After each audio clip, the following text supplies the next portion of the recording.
Hello everybody and welcome to day 3 of our countdown to Breyerfest. My name is Simplistic Breyers, and in today's video we are going to be talking about my first ever Breyerfest, which was Breyerfest Horse of a Different Color in 2021.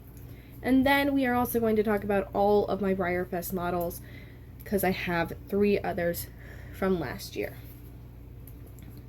So starting off with Breyerfest Horse of a Different Color, this was my first ever Breyerfest, and I had seen a product, and I had seen one of the releases, because I followed Breyer on Instagram and all that, and I had seen one of the releases, and I fell in love with it. So I ended up buying a stablemate ticket, meaning I got one of the single day event stablemates, which there were 4 options. And they each came in a little satin bag, and they were all inspired by different art movements. So Rococo, avant-garde, I can't think of the fighting stallion one, I can't think of his name, and Dade. Well, me being the stock horse and rose gold loving person I am, I wanted Rococo. I didn't get Rococo. I ended up getting my second pick, which was Dade. So he is on the Darling mold. Really, really fun mold, and I love this mold, and I want more on him. I am actually in an auction right now buying the black version of him. Just the solid black that they released last year. He is a blue Sabino. I believe that's how they say he is, though he could technically also be an Overo. He is super pretty, and this is a really lovely shade of blue, and the camera's picking it up super well. He is, honestly, I do prefer him over Rococo now. He is just gorgeous, and he was a beautiful addition to my stablemate collection. This was his bag. He stays in the bag. It's really simple. It's really cute. I do prefer Rococos. I do prefer like all the other bags over this one because this is just so simple, and it honestly doesn't match him the best. Maybe if this was like the same or very similar dark blue, that would be better. But he's cute. I mean, the bag's cute, but he's the real star. I mean, you can't go wrong with a nice Arabian like this. He is never shown, so I do plan to show him in October when I go to my show. He is a stunning, and he will have to be in a special run collectability class. He is super duper cute, and I love him so very much. He's right there. Now, I mentioned that I only bought the ticket because there was one specific item I wanted. That was Pal's palette. I'm a huge plushie fan. I have Aurora plushes beyond. This is another Breyer plush beyond compare. Don't judge me on this one's wear. This is from like 4th grade. He's just gonna sit there. So I am obsessed with plushes, especially when they are made by Aurora and all that. So Aurora is a really good company. They are extremely durable, as I said. This guy's almost, I got him in 4th grade, so he's over 10 years old and he's still holding up. These are amazing plushes, and I fell in love. And look at the little tail.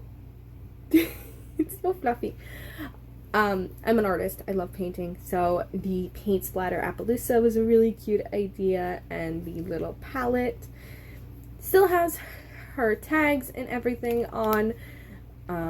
So Pal's palette has her product code, has her number and her price. She was $18, and this was a limit of 2,500, and she is 796. So she's below half of the run, so I consider that pretty low. Very cute, and I cannot wait for Percy to join her. I love my Breyer plushes. They are so soft, and I wanted to buy a second one so I could cuddle it. Couldn't buy that. I'm considering doing that with Percy, but I might just buy one Percy just to set on the shelf with her. So for my first Breyerfest experience, I did make one more purchase. At this time, I exclusively collected stablemates and classics. So I ended up buying Favreal.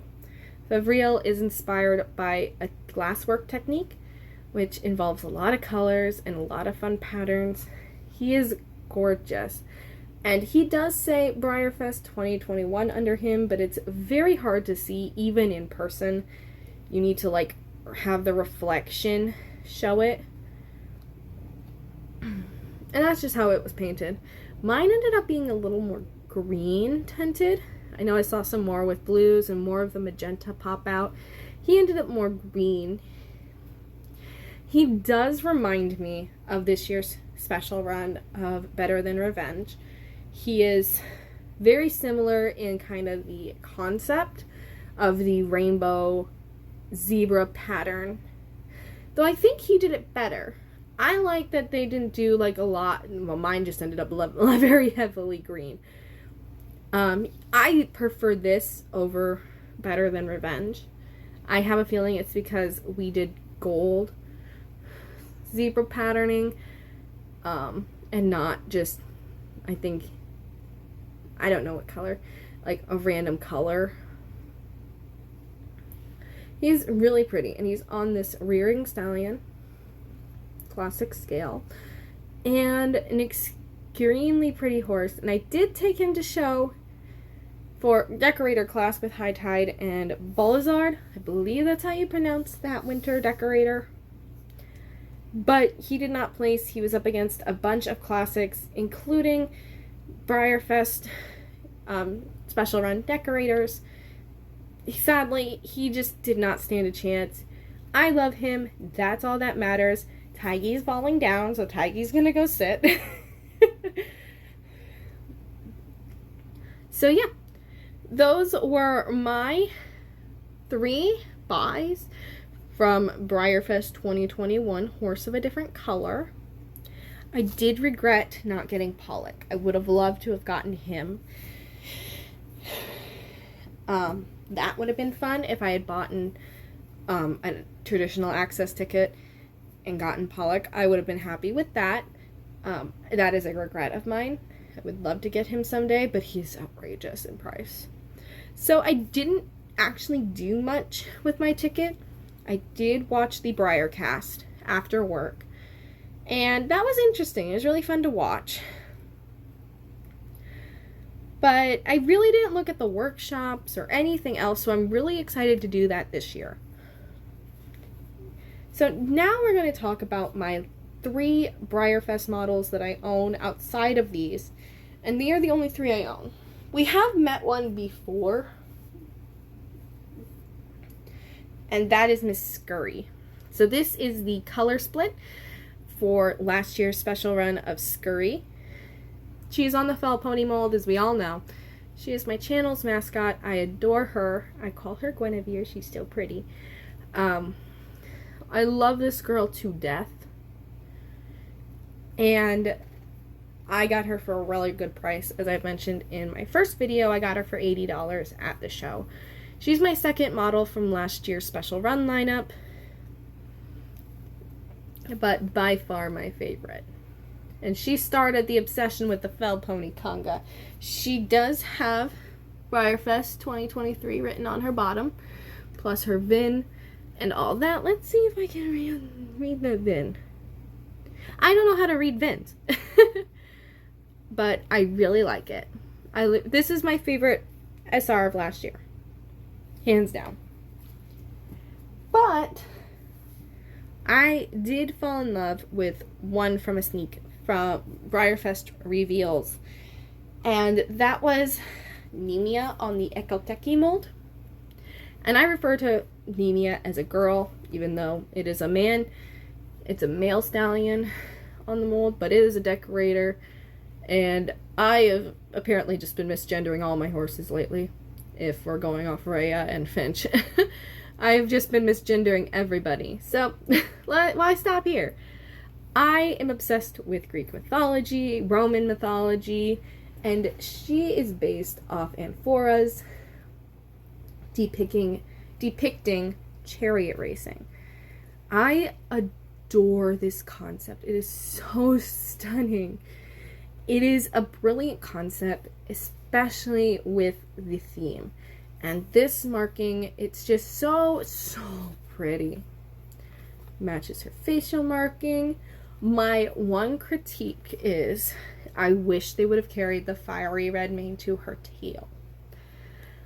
I feel that would have made her more cohesive. Other than that, I love her.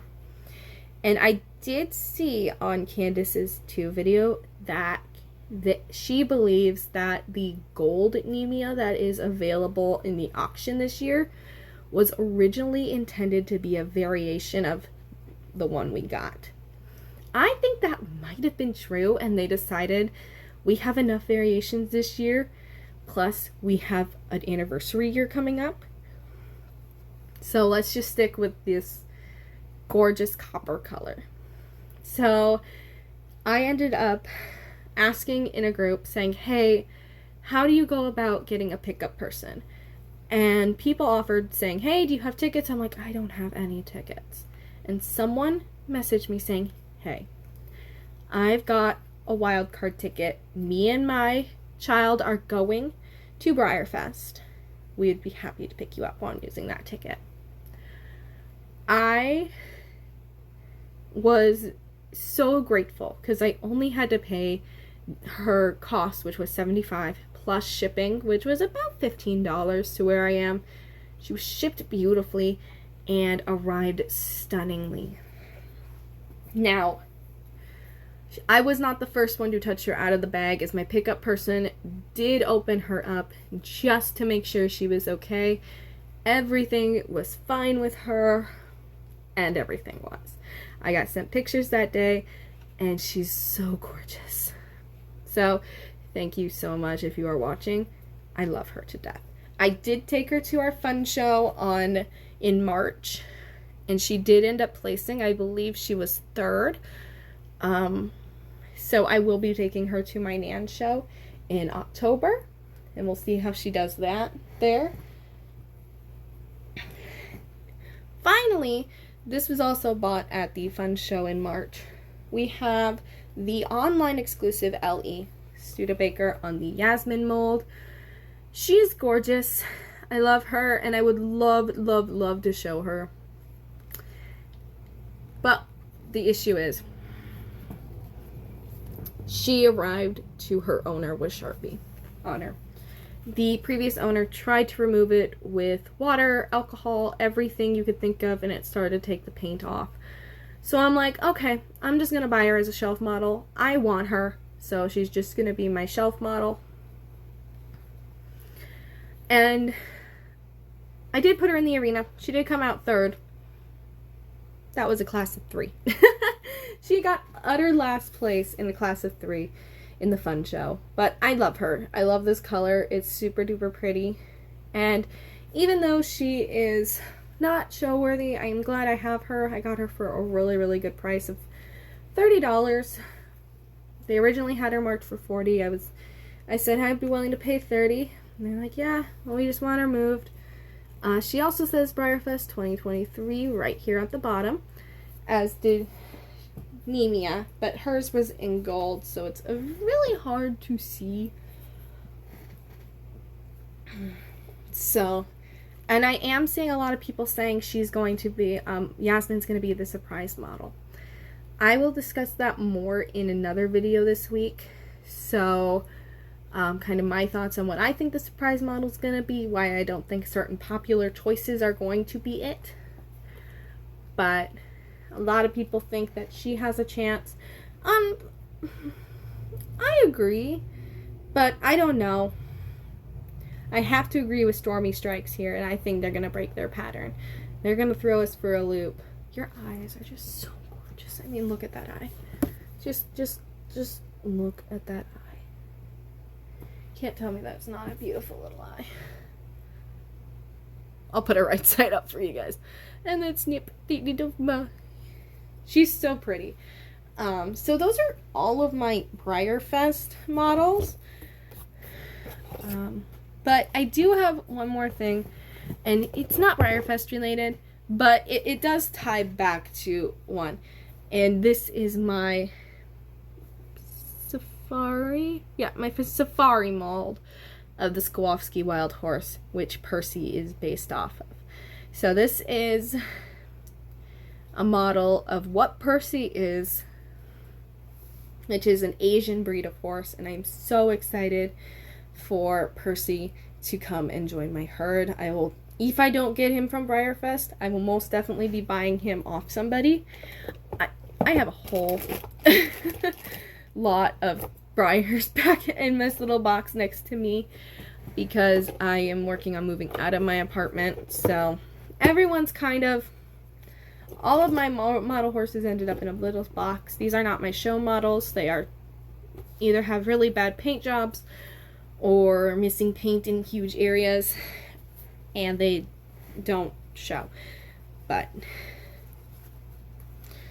so that was all of my Breyerfest models, a bit about my first ever Breyerfest in 2021. Thank you all so much for watching, and join us for tomorrow, which is day 4 of our countdown to Breyerfest.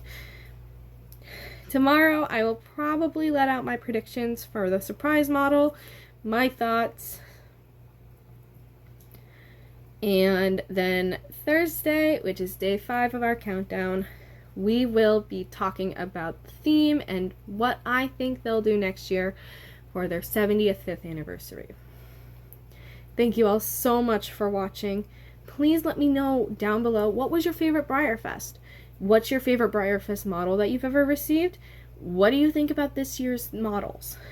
I'd love to hear your guys' thoughts. Thank you guys so much for following me. I'm at 11 subscribers right now. Thank you so much. I appreciate all of you. Have a good day.